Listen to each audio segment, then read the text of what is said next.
बुल्ढाना जिले के अंजनगांव के केले उत्पादक किसानों ने जिलाधिकारी कार्यालय पर प्रदर्शन कर अपनी मांग उठाई।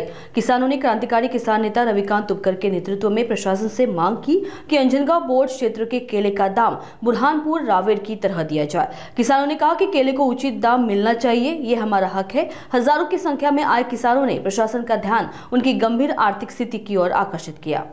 खामगाव तालुक्यातील केळी उत्पादक शेतकऱ्यांनी आज हजारोच्या संख्येने बुलढाणा जिल्हाधिकारी कार्यालयावर धडक दिलेली आहे।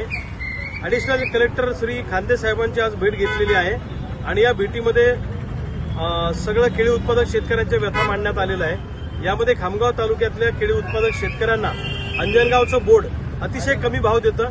सांगताना 400-500चा भाव पण प्रत्यक्ष 350-400 रुपयाचाच भाव मिळतो। यामध्ये हे वजन सुद्धा करत नाही आणि केळी उत्पादकांना लुबाडण्याचं काम करतायत। बऱ्हाणपूरचं बोर्ड असेल किंवा रावेरचं बोर्ड असेल, या बोर्डामध्ये चांगला भाव दिला जातो।